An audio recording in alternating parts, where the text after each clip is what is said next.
রাজধানীর গুলশানের শুটিং ক্লাবে বুধবার বিকেলে রেদওয়ান রনি পরিচালিত দম সিনেমায় মহরত অনুষ্ঠিত হয়েছে। এই অনুষ্ঠানে পালকি চড়ে হাজির হন নায়িকা পূজা চেরি।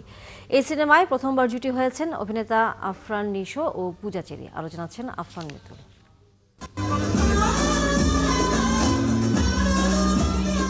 চোরাবালি খ্যাত নির্মাতা রেদওয়ান রনি লম্বা বিরতির পর এবারে ফেরায় তিনি আশ্রয় নিয়েছেন সত্য ঘটনার ওপর।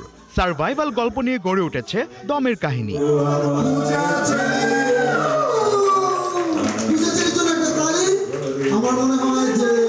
দম হচ্ছে এমন একটা সিনেমা, সেটার জন্য অনেক বড় দমের প্রয়োজন।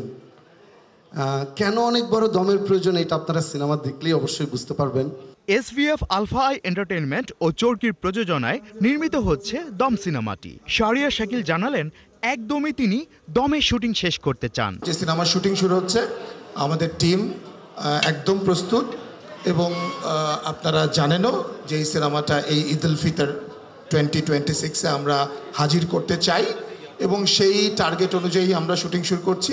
মহরত অনুষ্ঠানে অনেকটা নাটকীয়ভাবেই পরিচয় করিয়ে দেওয়া হয় সিনেমার নায়িকা পূজা চেরিকে।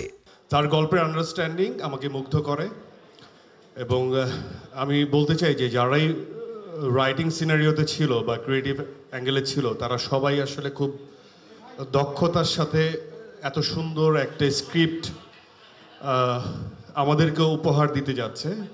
আর আমার কাছে মনে হয় যে I am so much blessed যে এই টিমের সাথে আমি নিজেকে সংযুক্ত করতে পেরেছি এবং তাদের আমার প্রতি আস্থা আছে। আমিও একটু ভয়ে ছিলাম এবং এমন না যে খুব ইজিলি আমি ইনভলভ হয়েছি। আমার এটার জন্য অডিশন দিতে হয়েছে, অনেক কাঠ খড় পেরিয়ে তারপর অনেক কিছু এই যে মঞ্চে আমি এসেছি এবং আপনাদের সামনে কথা বলছি দমের রানী হিসেবে। এখনো দর্শকের সামনে দম আসার আগ পর্যন্ত আমরা দমটা সঞ্চয় করছি, সেই প্রিপারেশন নিচ্ছি যাতে দমটা লাগিয়ে আমরা দমের কাজ করতে পারি। প্রথমবার রেদওয়ান রনির ডিরেকশনে অভিনয় করতে যাচ্ছেন আফরান নিশো।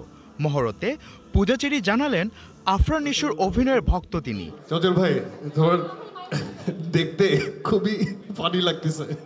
পূজা চেরি মজার ছলে চঞ্চল চৌধুরী ও আফরান নিশোর দমের পরীক্ষা নিলেন। 21 সেকেন্ড। দমের দৃশ্য ধারণ হবে মধ্য এশিয়ার দেশ কাজাখস্তানে। প্রথম সিনেমা চোরাবালি দিয়ে জাতীয় চলচ্চিত্র পুরস্কার জিতে নেওয়া রেদওয়ান রনির দম সিনেমার দম কতটুকু সেটা জানতে অপেক্ষা করতে হবে আগামী ঈদ উল ফিতর পর্যন্ত।